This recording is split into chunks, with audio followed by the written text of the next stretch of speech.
Hello and welcome to a special Daleks 6388 commentary track. I am Gavin Rymil, writer, researcher, YouTuber, and joining me is my researcher in crime, John Green. Hello, John. Hello. How are you? Very well, thank you. And yourself? Too warm, and I can't open a window because of the traffic noise. And our third member tonight is writer, researcher, Doctor Who magazine contributor, Rhys Williams. Hello, Rhys. Hello. How are you? How warm is it there? It's probably not as warm as where you are. It's ridiculous. So tonight we are going to enjoy the 1965 Doctor Who and the Daleks starring Peter Cushing. So we are running off the Blu-ray versions. If you're watching the PAL DVD copy, then that will not do because it runs at a different frame rate, so you'll very rapidly go out of sync. If you're going to watch along at home, line up your copy just prior to the Regal Films fanfare, and if we're all lined up, ready to press play just before the fanfare, are we ready? I'm ready. Okay. 3, 2, 1, play. This brings back very strong memories of my childhood. We had this on a bootleg VHS along with Death to the Daleks. So I forever associate this with the John Pertwee theme. When did you guys both first see this?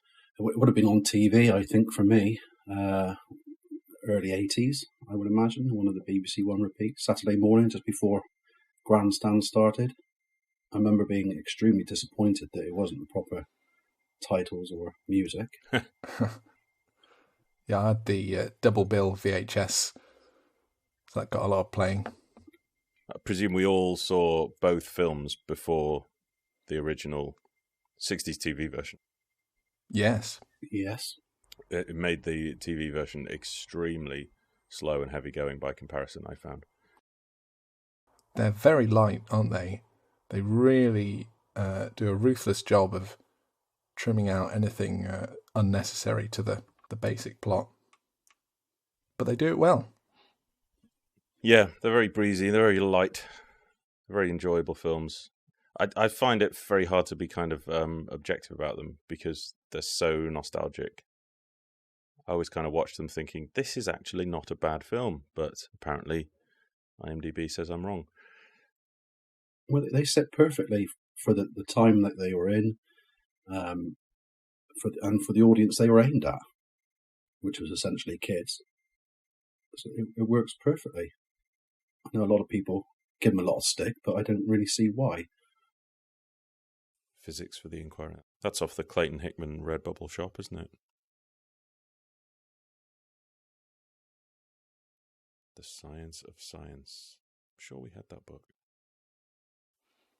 It is a very strange experience watching a film version of Doctor Who, even though we have, the big budget new series. The scale of these films is still impressive, and certainly in comparison to the television show of the time. Beautiful fish in a picture frame there. These characters, particularly Susan, are instantly so likable. I was always struck by what enjoyable chemistry, particularly Susan and Ian have. But I think Roberta Tovey is just great in this. 1, 2, 3, 4, 5, 6, 7. There's like 7 chairs in that room. The comedy plays out very well, particularly here as well, with him coming through the door. A lot of people think it's too much, but I always found it amusing when I was a kid. I mean, these two, they're just kind of nice and warm. I mean, it's not. I mean, yeah, it's a little bit slapstick when he bursts in, but then he just has quite a genuine reaction and feels like a real human being. Lays it on a little bit thick. This is such a weird setting because, this is not. I know it's early 60s rather than the swinging late 60s, but it just feels like it's H.G. Wells, isn't it? I mean, it feels because it's a grandpa's house. It feels like a Victorian parlour. There's nothing about that says this is 1965. It is riffing off the Time Machine, isn't it? It is riffing off H.G. Wells. So it is, yeah.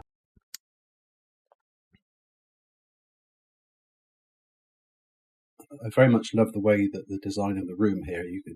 You've got the serving hatch there, which leads to as we'll see in a second, a tin bath actually hanging on the outside of the building.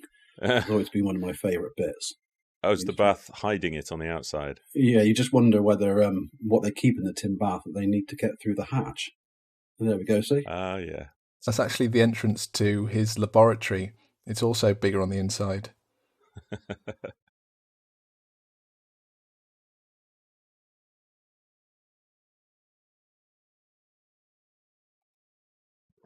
It's a very respectable TARDIS prop.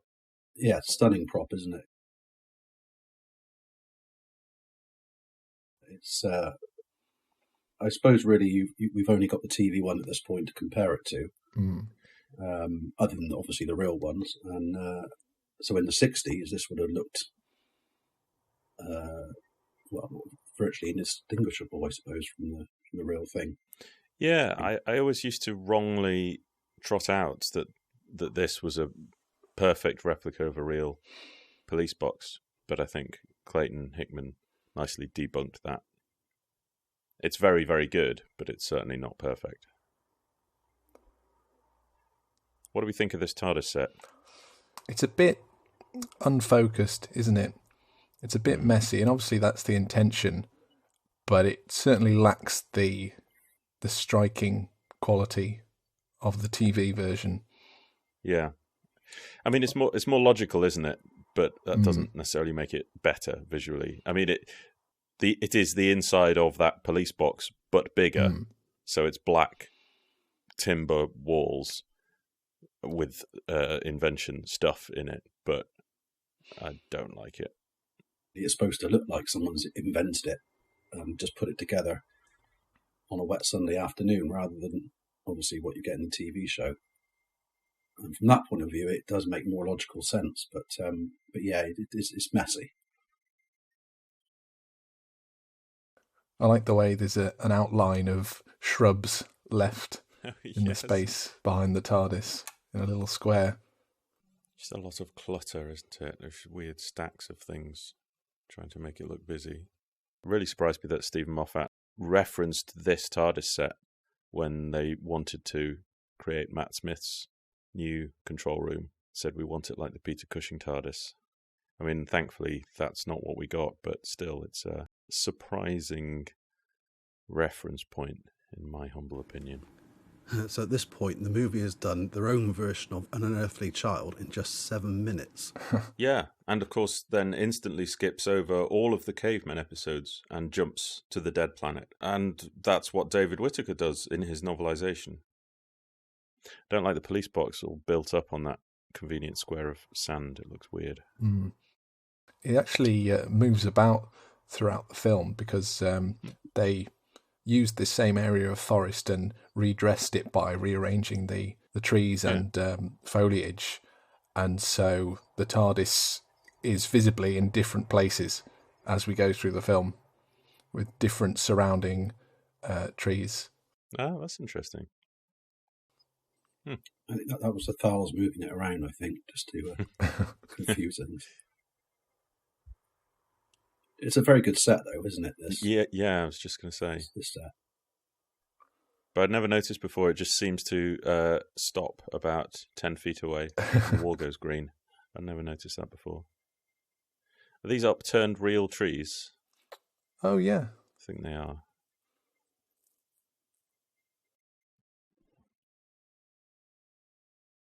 When I was little and they used to talk about how this was shot on the biggest soundstage in Europe, it always used to blow my mind.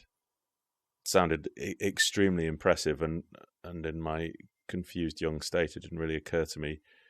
Don't want to get political here, guys, but it didn't occur to me we were part of Europe. So I think I thought, oh God, they must all go off to like Germany or somewhere to film this one jungle scene because it needed the biggest stage in Europe, and we didn't have anything that big in our small, pathetic little country. Italylium Philadelphicum. I've heard it said that it actually wasn't the biggest Yeah, soundstage in Europe. I think they shot the Dolce Vita on a slightly bigger stage in Italy. But the forest actually doesn't occupy the entire stage. It is a huge stage, but this particular area of forest wasn't enormous. It wasn't vast. Mm. And they disguise it very cleverly with the different lighting. Yeah, it certainly looks huge.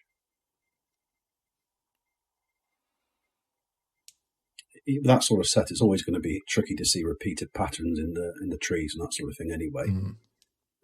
So, they're just changing the angle slightly will hide certain elements of it anyway.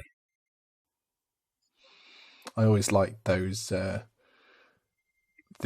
TV and film rendition of object permanence where something is only visible once it's referenced in dialogue.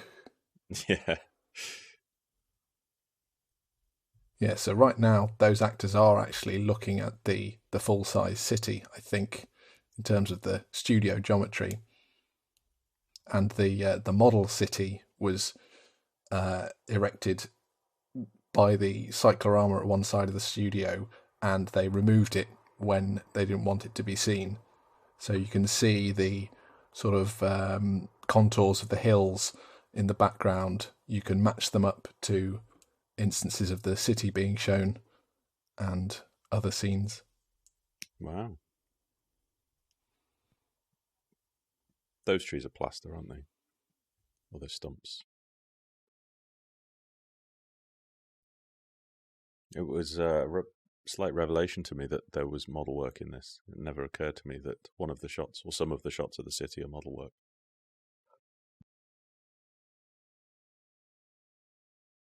When Cushing says, "Oh well," that line's clearly overdubbed over a different wording.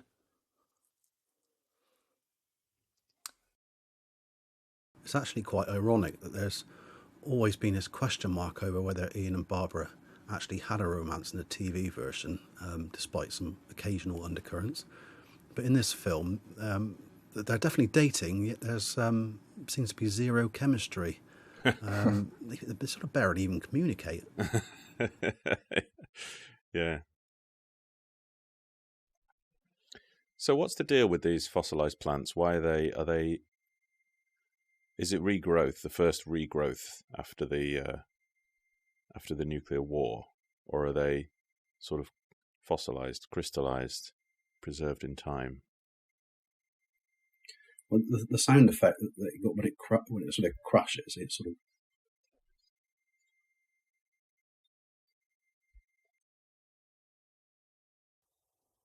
If you watch there, the TARDIS door just begins to open because they've reused that aspect from the beginning of the reveal when they come out of the TARDIS. Oh, nice. They've used every scrap of footage. Huh. There are several shots that are used a couple of times. There's a shot later on, towards the end of the film, which I'll point out, of a Dalek exploding. Susan's sitting on an oscilloscope there that forms part of the Dalek big control panel in the main control room. Yeah, they were made by Kossor, and they were made from about 1947-ish onwards. So they're pretty old technology. Huh. Skittles in the background behind Ian there. Yeah, those are almost like the TARDIS console.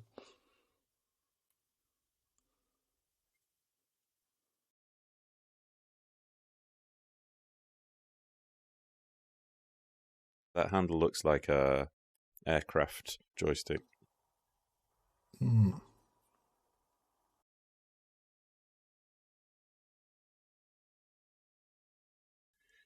I think that the radar thing is repurposed into the Dalek control room as well. The center of the Dalek system.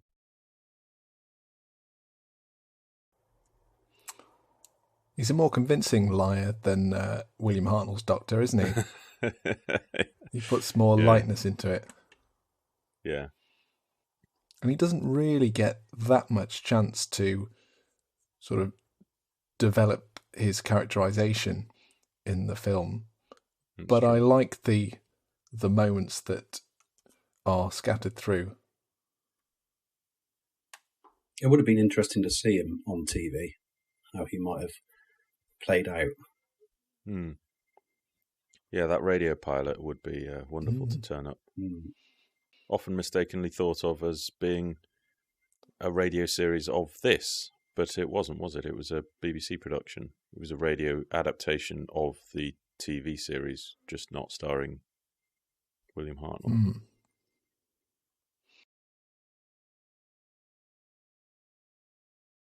It's a nice foot acting there by Roy Castle.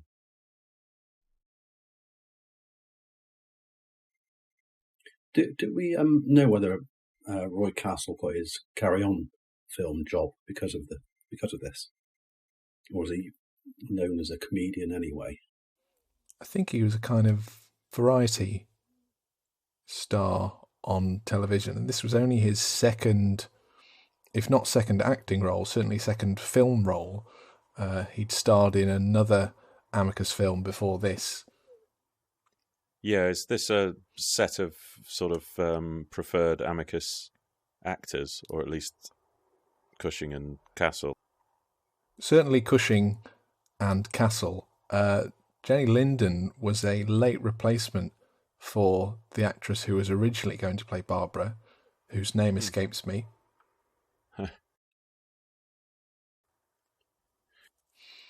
And the film was to be directed by Freddie Francis, who was an Amicus stalwart director, but he pulled out late on. I think he didn't want to do it.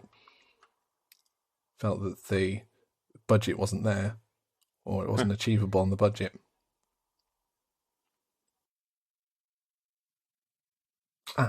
Anne Bell. That was the name of the actress who was going to play Barbara.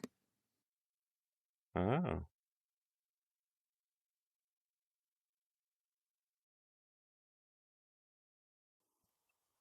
Do you think these are a piece of artwork, or are these technical items? Antennae? I'd always assumed it was something to do with the technical thing because of the scenes later on with the fowls and the mirrors. Oh, yeah. Daleks shouldn't have artwork. Well, they do, though, don't they? Yeah. They have a history of it, in fact, because isn't a sculpture in the TV version that they push down the lift shaft, and they've got exciting, decorative, shiny bits of paper coming up. Now we'll see this corridor reused quite a lot in the film.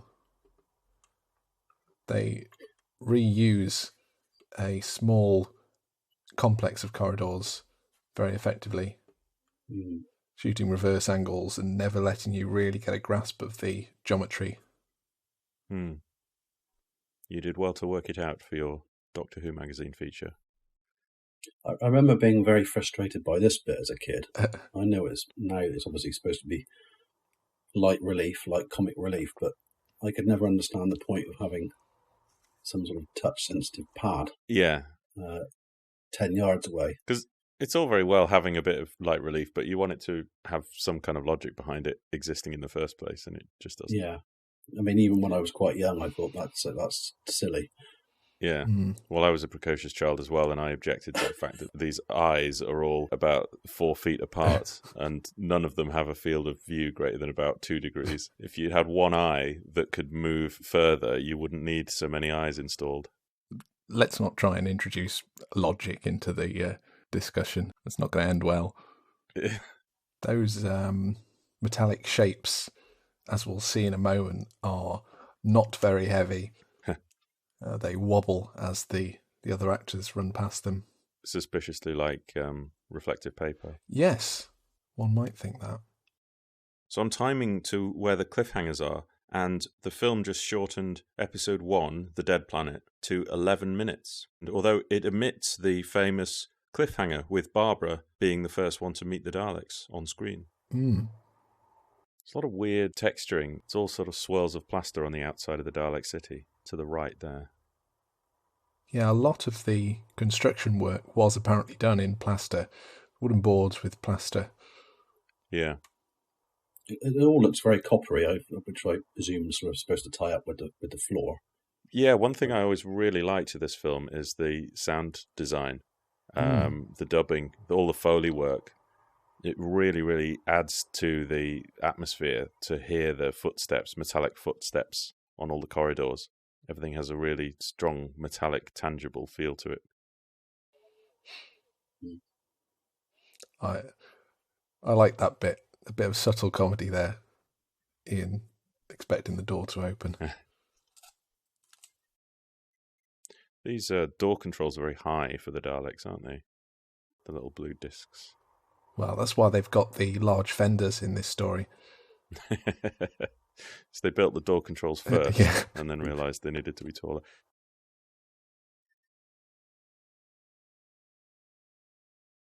That is a great set, and as a kid I thought that was absolutely enormous. It is. It's huge, isn't it? But I thought it was bigger than that. I thought it was bigger than it is. No, you were smaller than that's true, yeah. But so was the TV. But no, that's an amazing construction, and I love the rotating drum. I know we don't see it rotate here, but that's the thing that I always remember about the control room, the rotating computer. But it's actually just that central one that spins, and it just moves up by one panel. Yeah. But on the other side, they've got that entire wall that slides up out of the way to reveal the doorway. That's really impressive. It's a sort of thing you saw in James Bond quite a lot. And the noises that go with them both are great. Again, the sound design's beautiful. It's just sort of raw, metallic raw. Here we go. Who are these chaps? What's all this?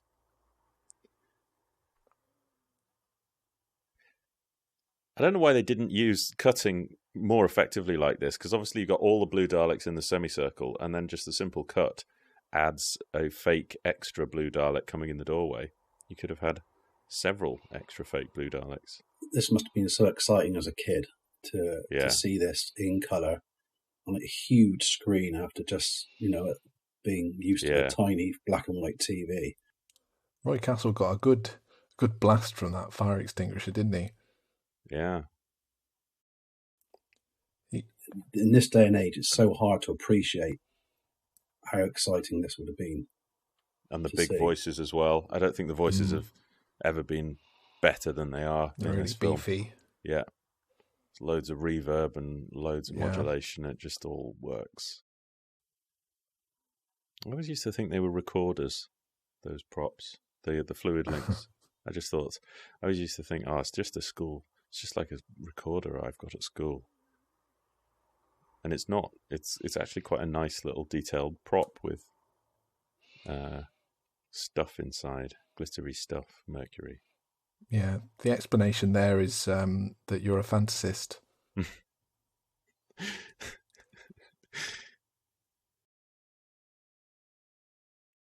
This is a weird room that I didn't fully appreciate until you modelled it for Doctor Who magazine. Yeah, it's got a strange sort of recessed archway in the back of it. Yeah, I never appreciated the geometry of it or the strange stippled blue texture.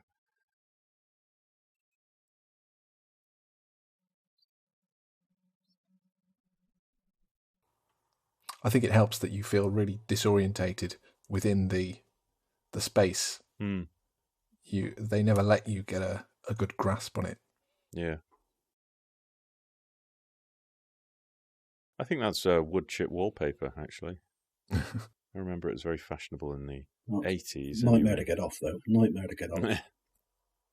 Yeah, that does look like strips of wallpaper. It's nice that there's a sort of head scientist, blue one, comes and reports to the Black Dalek. Those in the background look like similar set of tumblers to the tumblers used on the Dalek domes. I'm sure they used the same tumblers in the second movie as lights on walls. Black Dalek's head wobbling a little bit there. Now this is a really bizarre thing, but I don't know why, but it blows my mind this goes from black and white to colour. It's so unnecessary. Why would they not be watching in colour? It's like we're supposed to believe that we're cutting from them watching it on screen to being in the room with them, and then we pull back out into the room with the Daleks. It's been tricky to get the timing right on that, because they would have had to process the film to have those transitions and then synchronise their camera moves with that. That's one of the few shots where they tried to go back and overdub the Dalek voice to match the standard blinking rate of the lights. That's one weakness in this presentation of the Daleks, is that they do talk quite slowly and laboriously, and it does drag a little bit. Some good affected by radiation sickness acting there. Yeah. Is that a lost art? Yeah. Isn't it weird, the description of the Dalek machine as clothing? Seems like a bit of a remnant of the early storyline ideas. Yes. You can see the operator in there. I'd never noticed that before. Which one is he? I would be surprised if that wasn't Robert Jewell. Well, I wonder if the idea of Robert Jewell being the lead guy hasn't been built up by Robert Jewell. Ah. Given that he was the one who sort of hustled to be the lead operator on the second film, whereas the other actors were pushing for more pay. They were saying they wouldn't work for extras pay, and Robert Jewell said, pay me more and then I'll teach a load of extras. So he sort of threw the other operators under the bus. Yeah. There's a point here we can work out what scenes were done early as well, because of the colour of the fenders on the Daleks here. They are the deeper metallic blue, and later they become a lighter blue. But because that darker metallic blue is in a lot of the promo shots, we can work out which scenes were done early. So we know these shots were done early. And that also tallies with the fact that, is it Dalek 5 that has a very badly misaligned neck in most of the film, but not this scene, which suggests that it was constructed nicely and then buggered up later. Yeah. I mean, you can see in a lot of the promo photos and some of those shots that we've just seen, actually, that one of the fenders is quite badly scratched. So they perhaps decided that instead of having to keep repaint them, they just took off that metallic paint altogether and went back to something more simple that didn't mark so much. And being able to notice those details is important, because we don't have any filming schedule for this, do we? No. There are sort of vague clues here and there that you can pick out what order they must have done things in.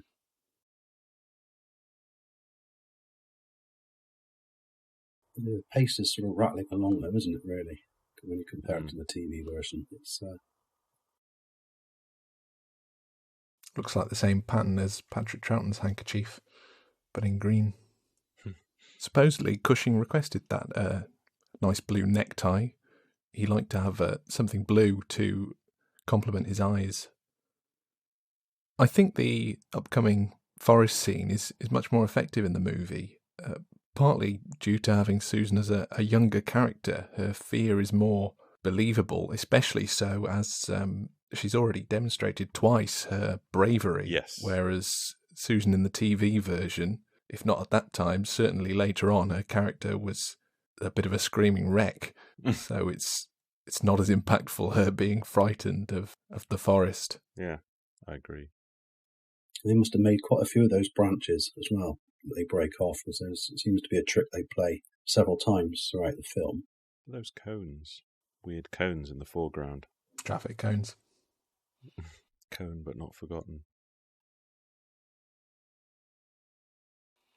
They used this shot of Susan twice, that tracking shot of her running towards the camera, or at least a second near identical take. You can see her react to the thunder or the lightning.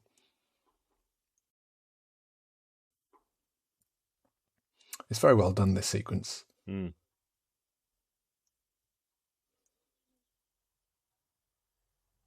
And some lovely camera work as well. Yeah.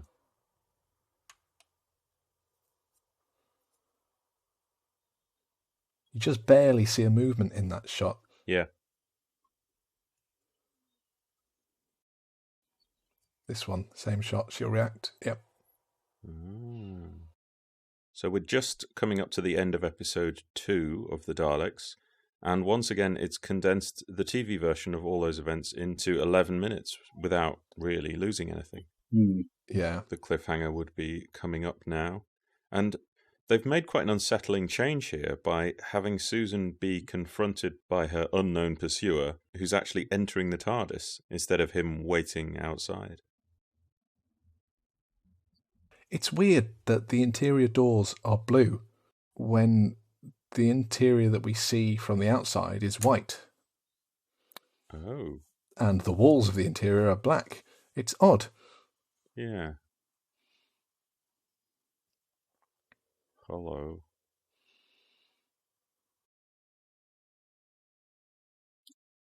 The doors opening outwards always frustrated me as a kid as well. That was not right. But I guess it was right, really, wasn't it? Well, it's half right, because there's only one door on a police box. It's the left-hand side, the phone panel side, has a phone mounted in it, so you can't open that door.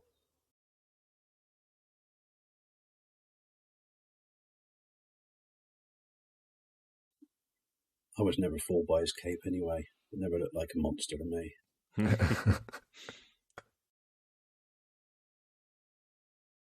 Are these natural skin colourings, or do they put makeup on the Thals?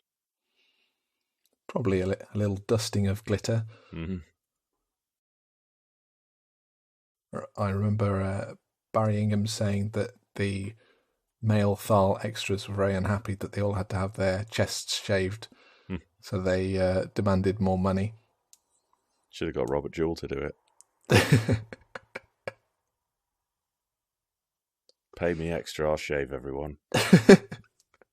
Whether they like it or not. Yes.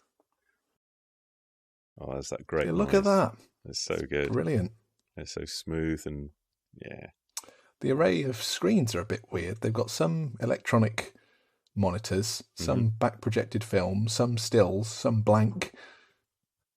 Yeah. What does it mean? One's just fire.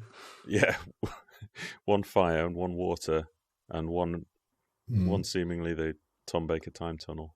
That's a brilliant shot though, isn't it? It's just a shot like that is just, to me, they just couldn't have done on the TV show, but it makes the set look so big. Yeah. It's proper comic strip Dalek stuff. Yeah. I mean, you could fit Lime Grove, Studio D, I think 8 times into Stage H. Wow. And again, vertically. 4 times or 8 times, I can't remember. And Stage H wasn't the only stage they were shooting on. They were shooting on Stage A as well, at least. Great shot there of the misaligned Hemis on the back of the Daleks there. You do wonder why they just let it go at the time. Surely somebody must have noticed.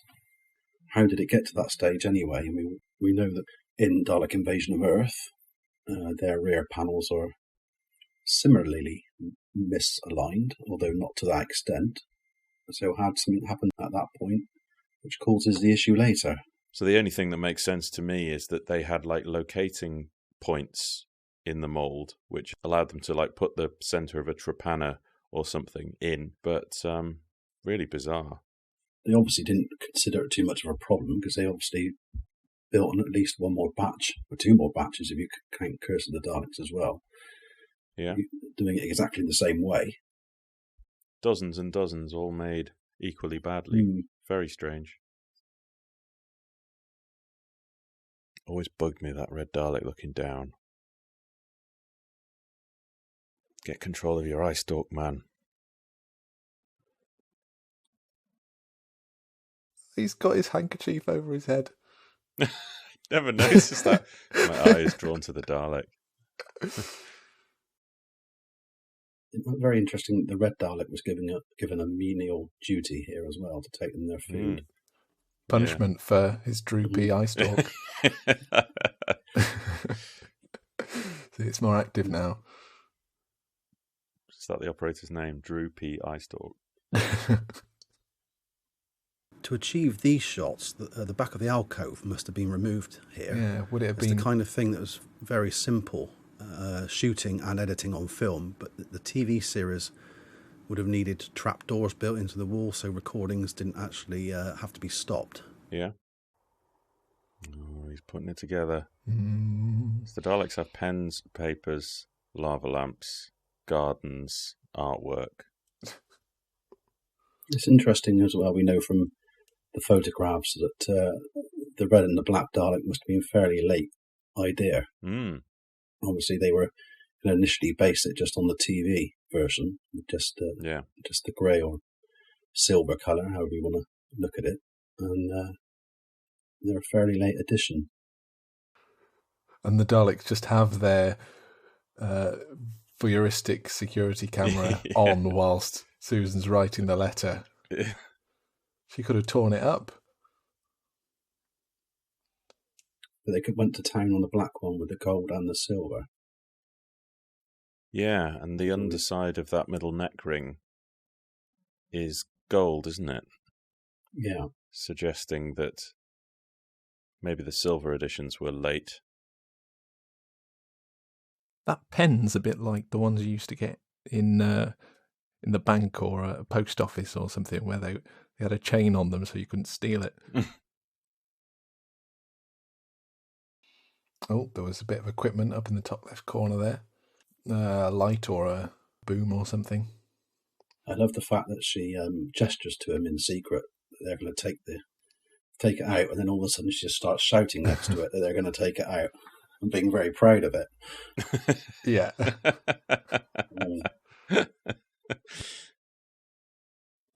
This tracking shot's great, isn't it? These are some of the highlights of the film for me. Beautiful Daleks doing elegantly choreographed things. It's the blowtorch Dalek on the right there. Oh, its dome bumped up then.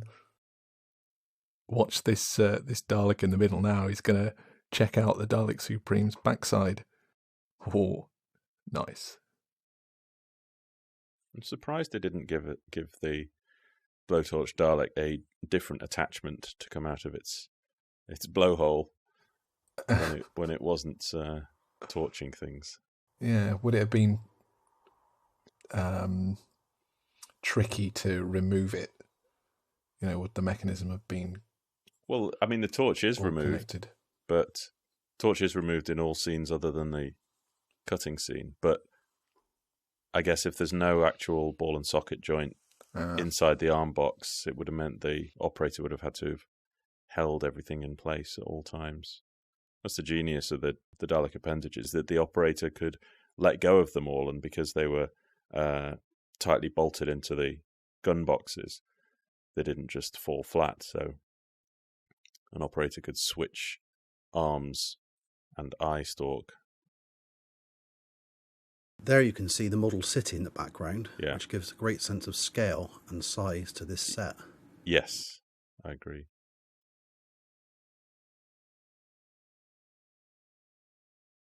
Right, they have the token old man.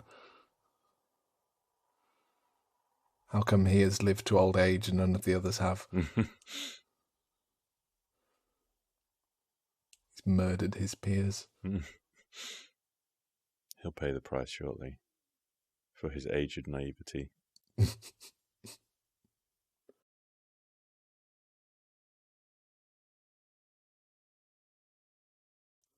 They say the morning, but we never see the forest in daylight.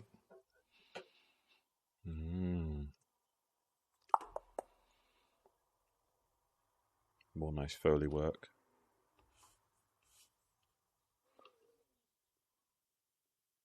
I always find it weird when the audio cuts in and out to preserve the dialogue recorded on set.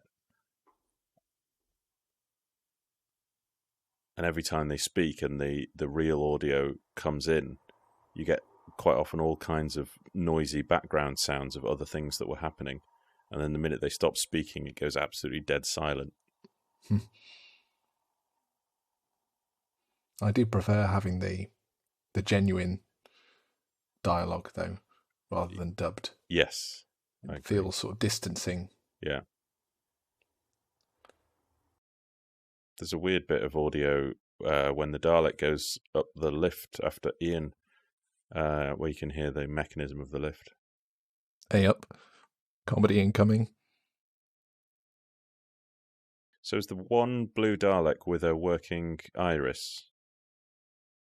Yeah, I think that's right. Yeah, they obviously changed the Dalek later on in the scene where they pull it onto the cape. They obviously use two different Daleks there. Yeah. I think it's a real shame that in later years they moved away from the working irises and the illuminated lenses to the more low-tech painted on pupils. So in the TV version, she makes mud out of the soil on Susan's shoes. But here they just give her mud to eat. And how long did she have that mud in her hands for there? Yeah. Must have been several hours by the looks of it. Yeah. I love Pip Madeley's edit of this scene, where they're all looking back and forth at one another for ages, but they actually do it for ages in this anyway. Yeah. Maybe you didn't actually edit it at all.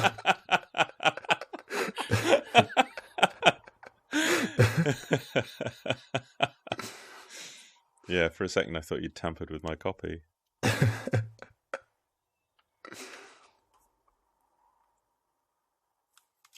The Dalek speaks some very odd way, a very Yoda-ish type of way here. I seem to recall. It's because it doesn't use contraction, does it? It refuses to say doesn't. Oh, is that an evenly flashing? Did they have to dub it over? Yes, I think you're right. Because it's still going, isn't it? Yeah. So it's interesting with the extinguisher again. There, it's the examiner's report doesn't mention that it was going to be flames to start off with, and they were going to use a negative effect as well originally. So it wasn't just going to be flames. You can imagine the flame with a negative effect. It might be sort of fairly terrifying for kids to see. Requires extra processing to do the negative effect on film. So that might be why they decided not to, because it's not as simple as pressing a button. Look here, how clearly you can see the seam line at the front of the shoulders on the Dalek. This is where the two halves of the mould were put together and a piece of tape up the inside. It caused this seam. This is our Dalek 4 with its hinge at the front. They're doing some good sneaking acting in the background, just sort of looking about, and then they decide not to bother. See the fiberglass texture quite clearly inside the shoulders there. Yeah. Oh, and the eye stalk mechanism as well. Yeah, and the cable up for the lights and that sort of thing as well. But it's also this Dalek is used a number of times for explosions. So the fact that they could remove the head would have been very handy for fitting in the charges.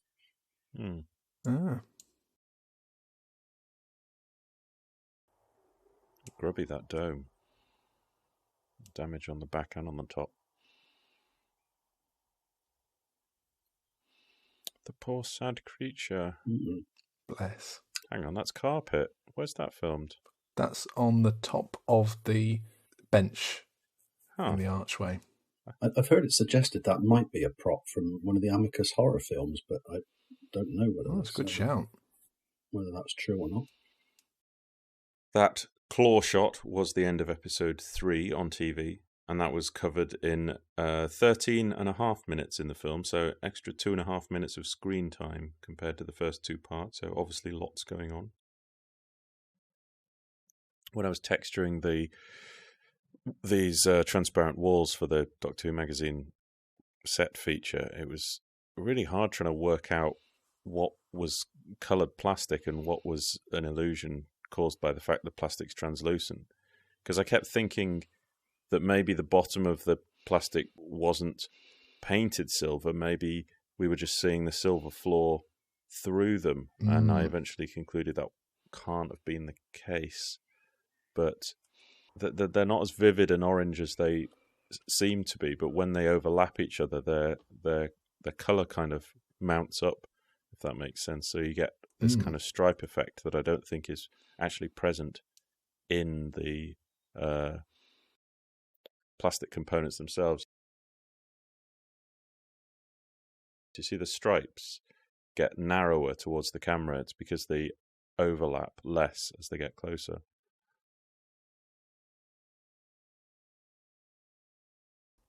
That control desk was recycled from the film The Bedford Incident, which had been filmed recently at Shepperton. Ah. They painted it bronze and stuffed an oscilloscope in it. It's got an aircraft antenna mounted at 90 degrees on top. So we can see here on the neck of that Dalek that it's already got residue on it from a previous explosion or being hit by the extinguisher. So it's there's already something that's happened to that one prior to this point.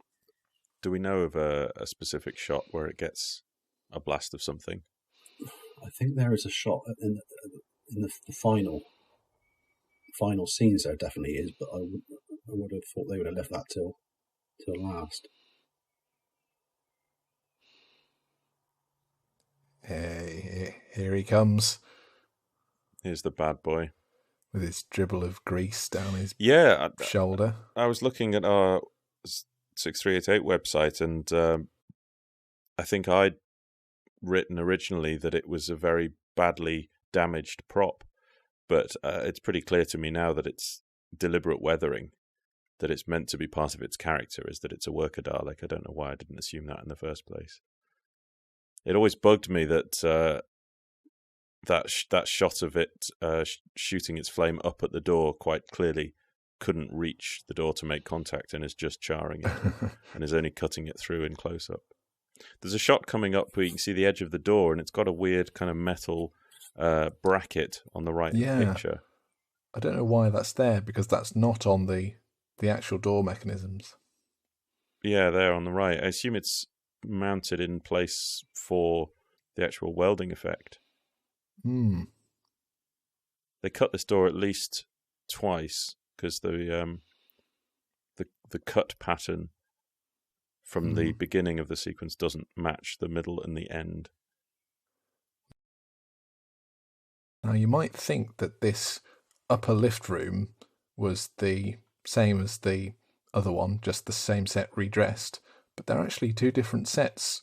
The upper lift room had a working lift, and the lower one just had a static dummy lift, which they hide with those closed doors. So otherwise, you would expect to see an empty lift shaft there, but because there isn't one, they have to have those doors to hide it.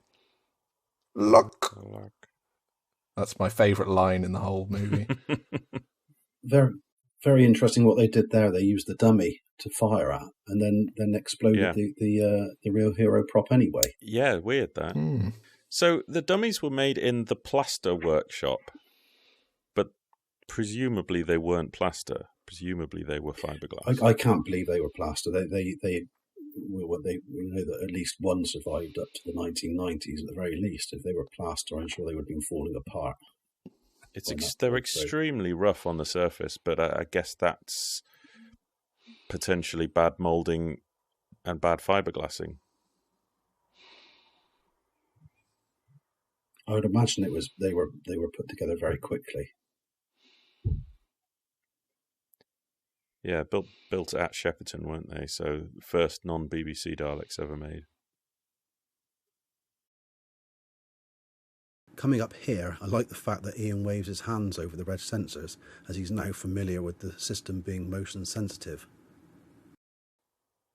So this is a model shot coming up of the lift shaft. Yes. It's very nicely matched. Not quite worked out how they did that tumbling control panel, because the movement isn't perfectly smooth, so I think it's on some kind of rig to make it look like it's tumbling.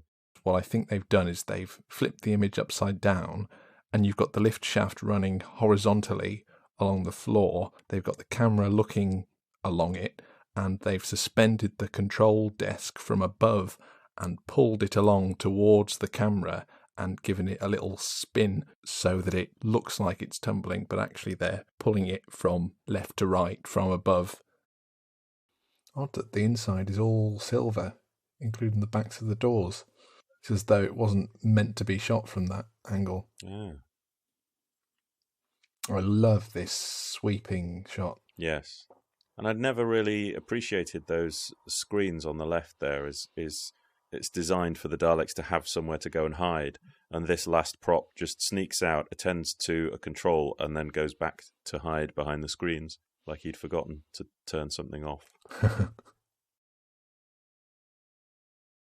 There is lots of little clever bits of movement with the Daleks in it. You know, they don't just sort of wander around doing nothing. Yeah. They do seem to be doing things with a purpose. And he's just gone and gone, they're coming.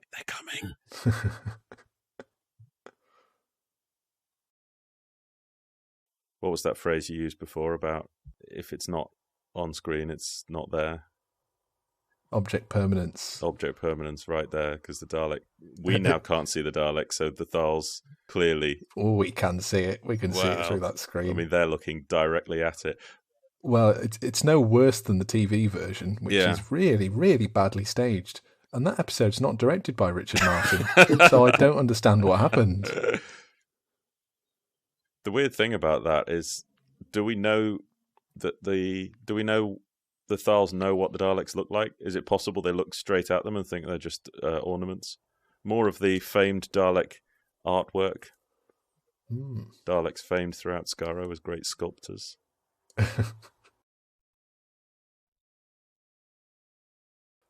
Barringham does a nice little skip there, doesn't he? Graceful. Nice. Two nice straight lines as they leave. No panic there. Oh, he twanged his shoulder on the antenna. I've never noticed that before. That looks sore. Oh, he's moving very gingerly now, isn't he? That skip was just about all the grace he had. See, there's a big log by the TARDIS now. Yeah. I think that's the one that Susan fell over before. This angle of Barry Ingham, there's actually a publicity photograph taken from the same angle, but it's got the TARDIS visible in the background behind him, so I don't know whether that was just as a result of them moving things around in the studio and it was never actually intended to be there. Weird. She was entirely dubbed, wasn't she? She talks at length about how she didn't find out till she watched it at the cinema and it wasn't her own voice. I think it was an ADR session that she couldn't attend, rather than that they didn't like her voice. Or it could be wrong. She's called Yvonne Antrobus. Very suitably Thal-like name, isn't it?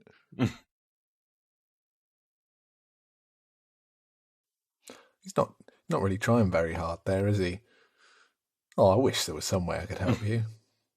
But, Got stuff to do. Sounds like a lot of effort. It's not as though I'm a scientist or anything. He's got his own problems. No romance here. Hold on, where did they get Mercury? Or if they've just completely forgotten about him. Never mind. I've completely forgotten that they've completely forgotten about him. Little romance there. It's a nice little wave. Sexual tension. I like this thing.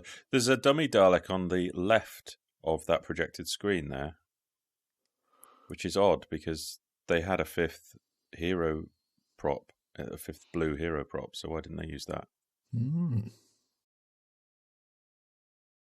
This is the only major scene which is invented for the film, actually.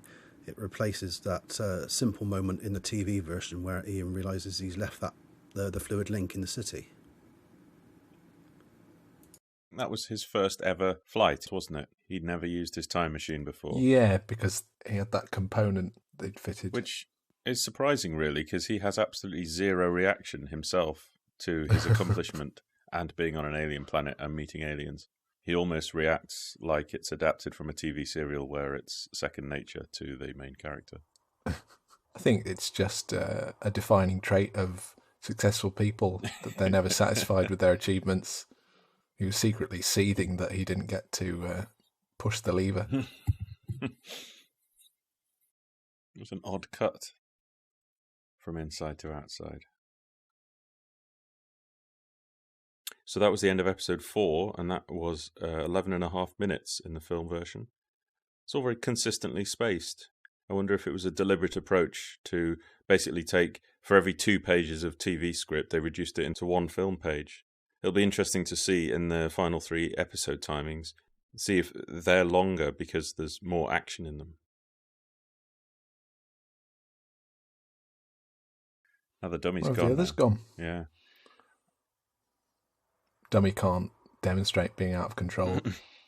So the 3 desks all reassembled into the same place. So that one in the background is the one that gets pushed down the lift shaft. Yeah. And the 2 on the right from the corridor. Yeah, they've just used all the corridor bits and pieces for that set.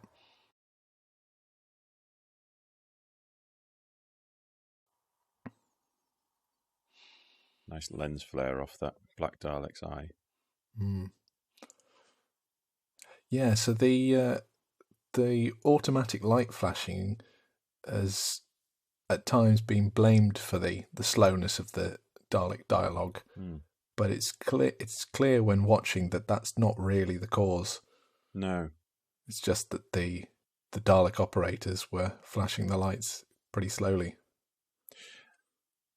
Yes, and also I think sometimes they've decided to add dialogue to a scene that didn't originally have dialogue, but the lights were flashing. Yes.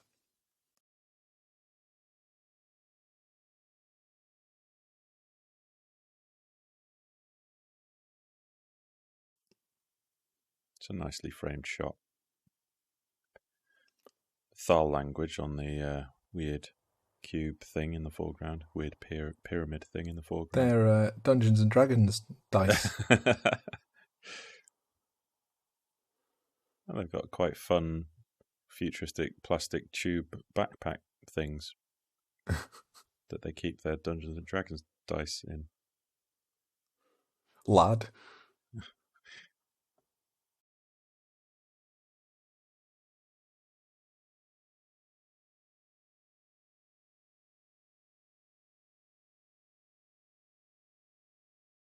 A bit sinister, isn't it?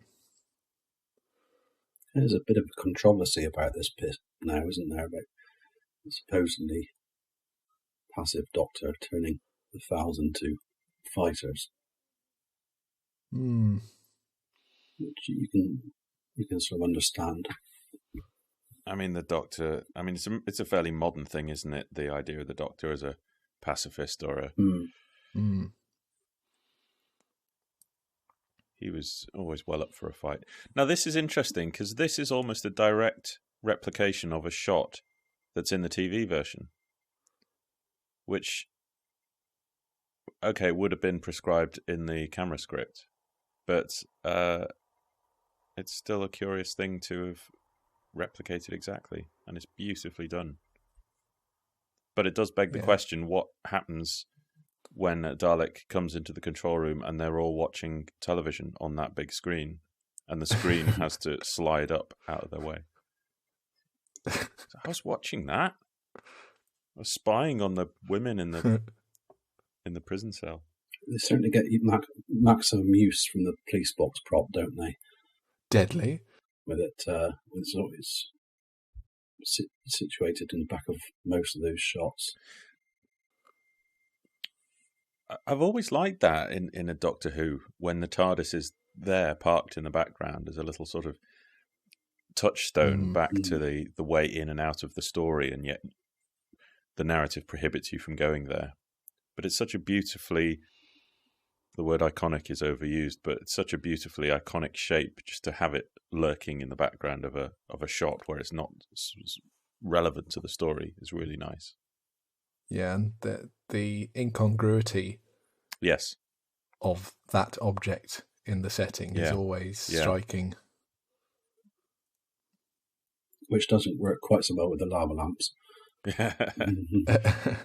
Well, they were new at the time. Yeah, that's true. Yeah. Like the equivalent of the plasma globes that suddenly started appearing, and they were everywhere in TV, and then 5 years later everyone had one. They weren't so exciting to see.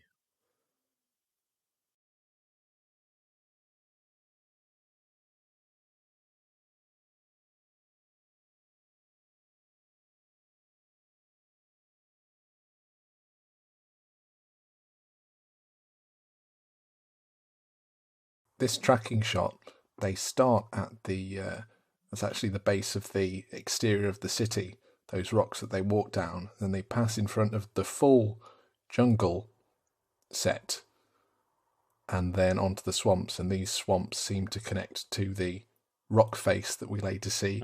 The rock face seems to connect to the tunnels. So the entire exterior landscape of Skaro was all one connected set of different areas.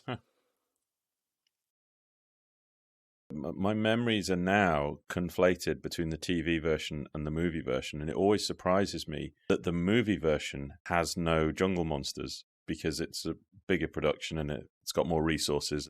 But all my visual memories of creatures obviously come from the TV version. There's a rectangle in the sky to the left.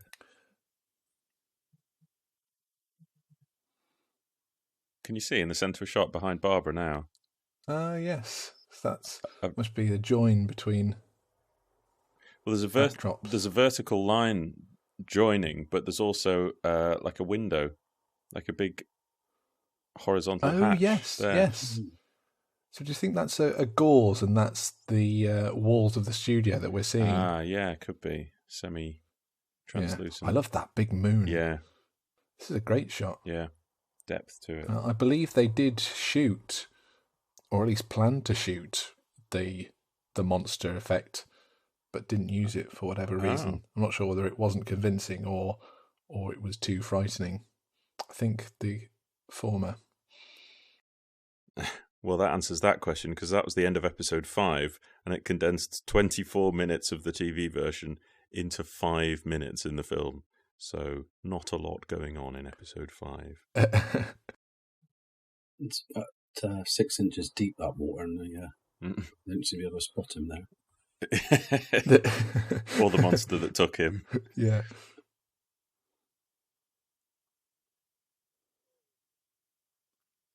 We could at least pick the water cans up.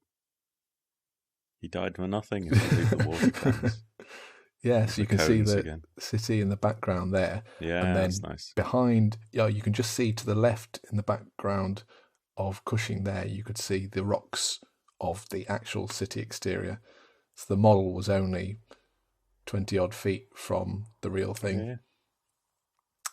This is pretty huge, this rock face. Yeah. They make it even bigger with the matte painting. By Gerald Larn. This was only his third professional credit after The Amorous Adventures of Moll Flanders, but the 2 Dalek movies were his only work for Aru. Well, I should say Amicus. That's very nice. Blue plants and everything. Bill Constable's original concept painting for these shots still exists. It's beautiful. Wow. I think it was printed in DWM Production Design Special. That's very odd, that iris effect, basically showing you what was really shot and then wiping to the matte painting. It almost gives the game away. So do we know why the company was called Aru and not Amicus? Wasn't Aru formed specifically to make these 2 films? I think the Dalek films are the only Aru films ever made, isn't that right?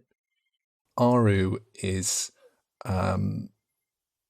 Amicus plus Joe Vagoda. Is Amicus Milton Subotsky's? Yes. So Subotsky plus Vagoda is Aru.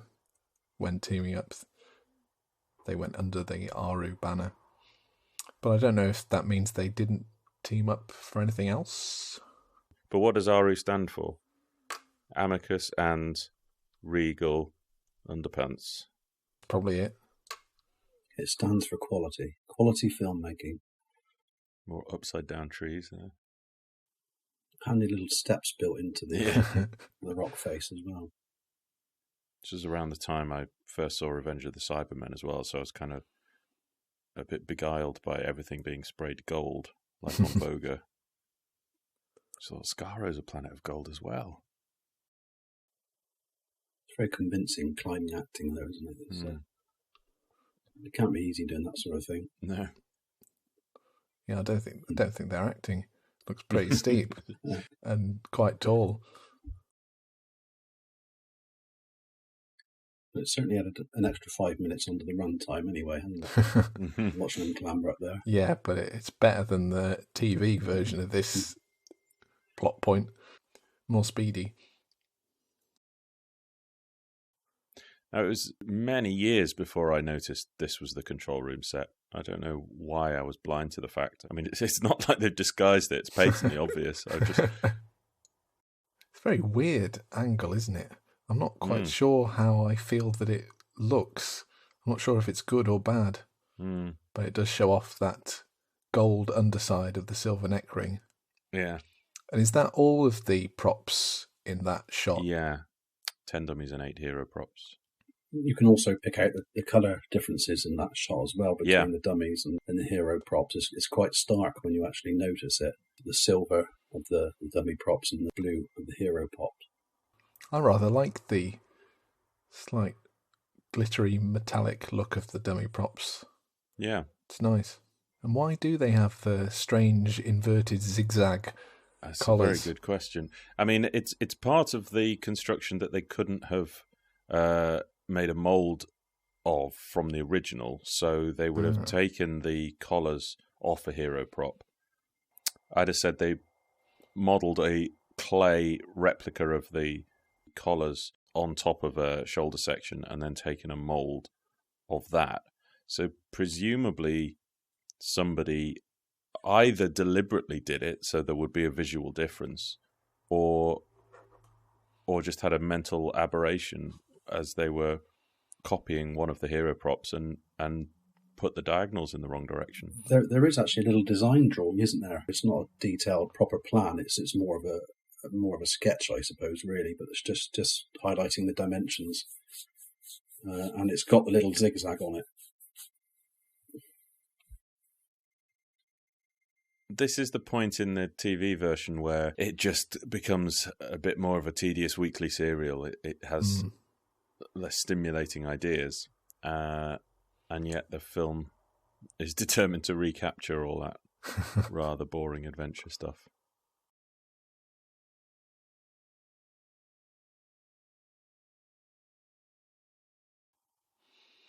I like that cakes scene. That's my favourite bit of Cushing character moment. Sort of absent-mindedly burning the cakes and then sort of, Madam!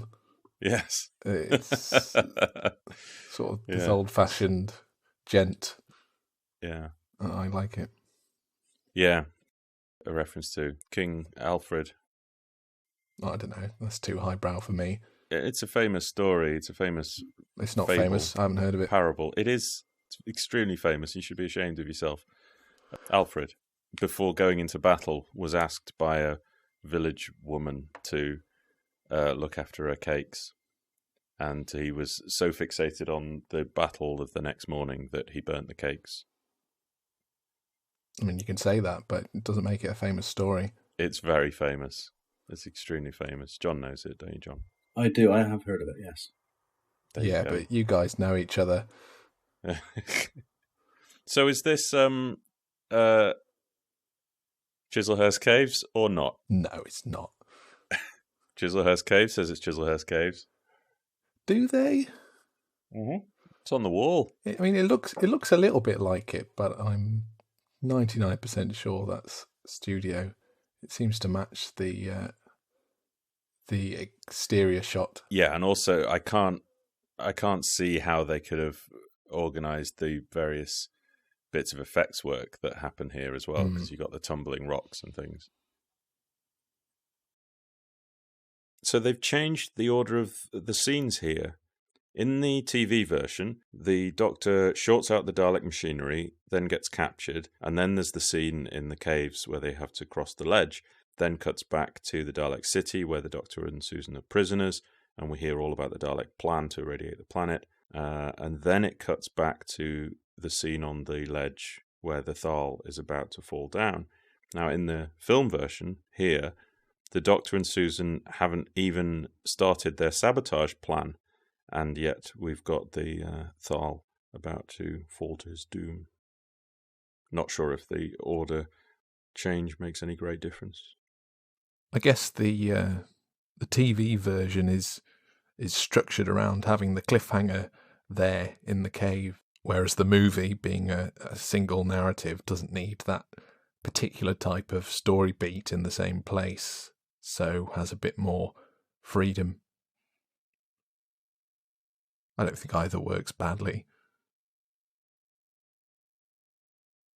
I've never really understood this part. They've just had a fight, and I don't quite get from how he's portraying this what the problem is. Is he afraid to go over, or is he? Well, he's afraid of everything. Is he just angry? He's afraid of ropes. He had a bad experience with some ropes. He doesn't try very hard to... No, and it looks suspiciously like he gets pushed there as well. That would have sliced Roy Castle in half, that. Like cheese wire through his middle. Yeah, there's no realism in this film. Does he die in the TV version? I can never remember. Yes. That was the end of episode 6, which lasted 9 minutes. It's a lovely shot. Look at that. It's a huge set. They're all huge sets, aren't they? Yeah. Amazing.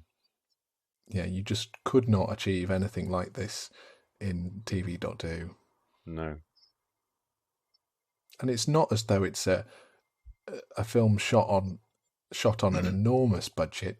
It had a decent budget, but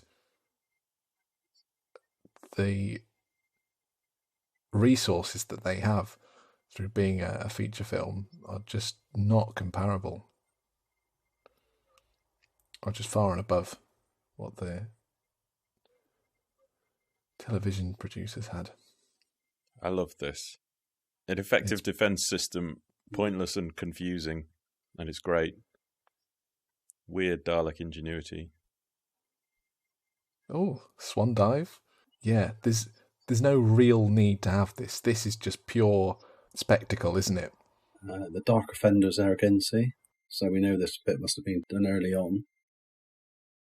The timings are a little tricky to compare now because this scene is the opening of episode 7 on TV. So you could argue that the previous scene where they were captured, where the rock wall opens up, should have been counted in the timing of episode 6, even though we'd had the cliffhanger earlier than that.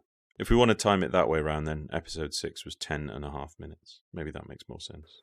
No one told us. No, you'll fall another couple of meters. Yeah, it is weird having just sort of both memories mashed together in my head. I don't know why it continues to surprise me. Because it just doesn't make sense. It's a cop-out. Was that one of the things that was changed after the Film Classification Board feedback? They made a lot of comments.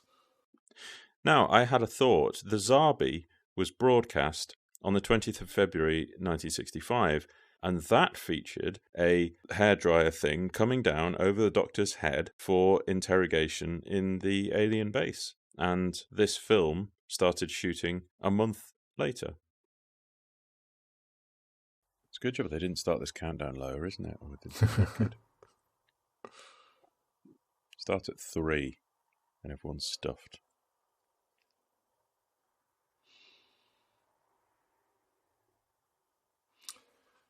There was supposedly an outtake of this scene where he quoted from King Lear instead of the script. Now that's a famous story.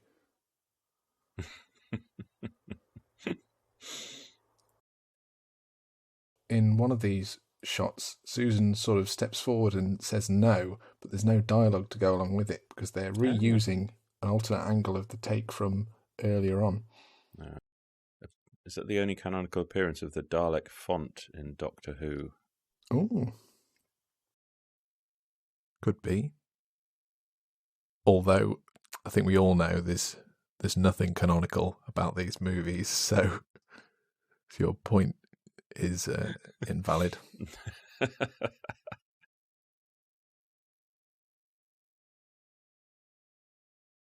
One of those monitors has a view of the outside of the city, which is nice. It's a shame those monitors, aren't more put to better use because, like you say, there's a lot of working screens there. They could have had all kinds of interesting and logical things on them.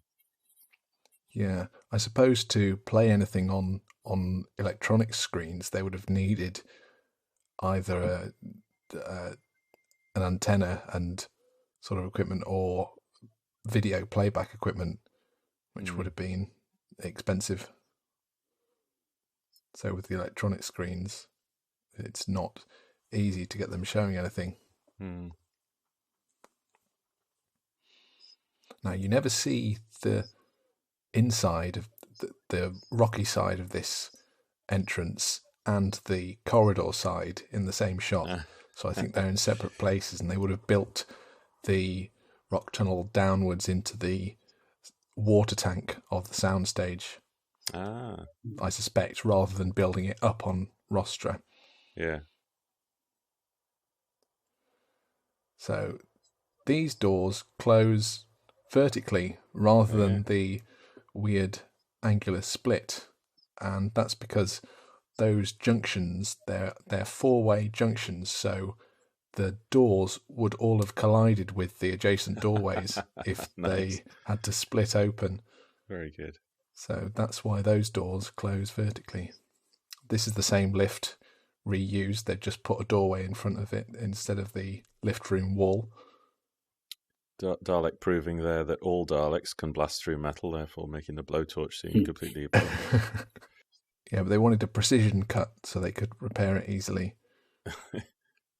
That is a health and safety nightmare, having that door open with a lift shaft. I mean, the entire Dalek base in the second movie is a health and safety nightmare. Gives me nightmares watching them traverse along those thin paths. Yeah. They lost a lot of operators. It's all right, they were only extras. They were the only scenes that Robert Jewell said, "No, I won't do that one."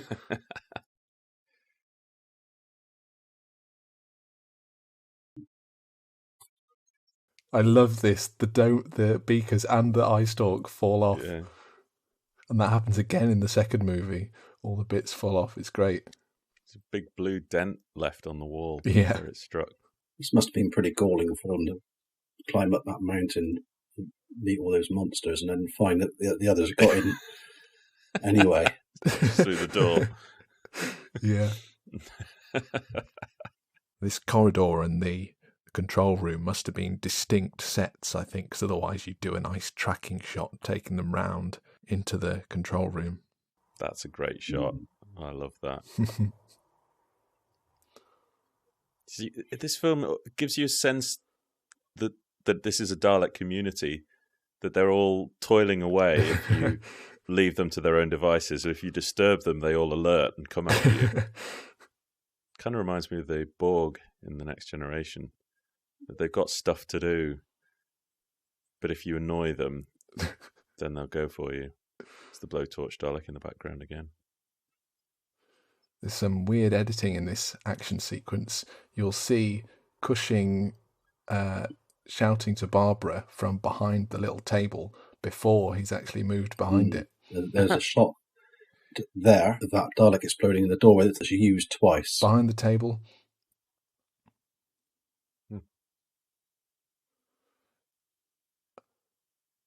Oh, look, and now they're going behind the table.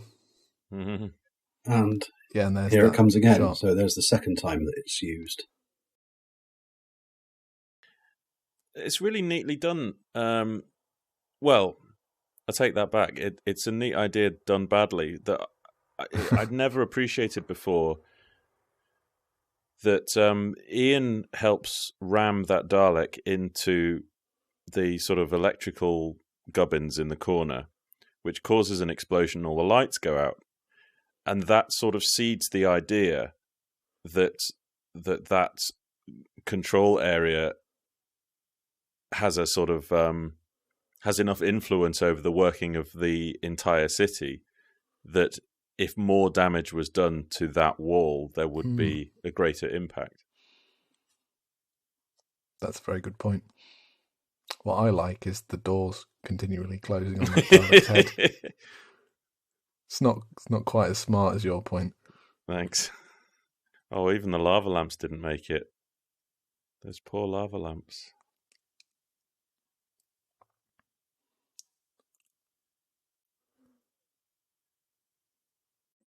Right, he's got his recorder back.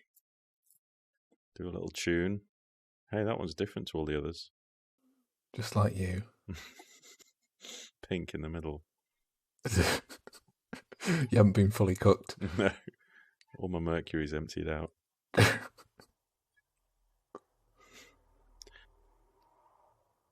I'm starting to think some of those are wigs. Is it breaking your immersion? Nah. Never a wig, as Fraser Hines would say.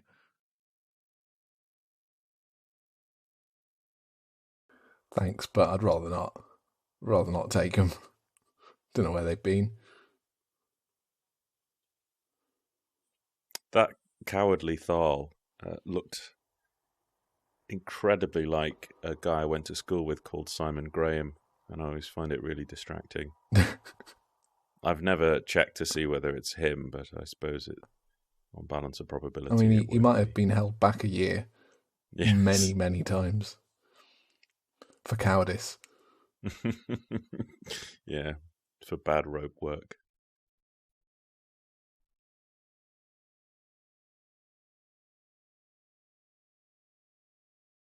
This bit's always made me chuckle as well because Ian and Susan seem to go perfectly still on this bit whilst the Doctor and Barbara carry on moving. Yeah. It's like they... Almost like they were waiting for a rollback and mix. Or... We can't do rollback and mix. We're on film. Oh, good point. That's bad, isn't it? Yeah, it's bad. Not great. What a terrible idea. They must have landed in some sort of deep hole for that angle to have worked. Yeah, it's like the director's kind of given up at this point.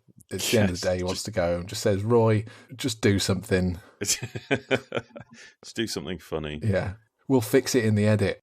Of course, that was the end of episode 7, which was about 9 minutes long. So what do we know about these Dalek operators? Well, Brian Hands is still around. I've never heard of those top two. Bruno Castagnoli. Isn't he on Strictly Come Dancing? Len Saunders, Eric McKay. Fascinating. So that was Doctor Who and the Daleks. Mm-hmm. Thanks for joining us on that watch, and maybe see you again for Daleks Invasion Earth 2150 AD. Goodbye. Goodbye. Goodbye.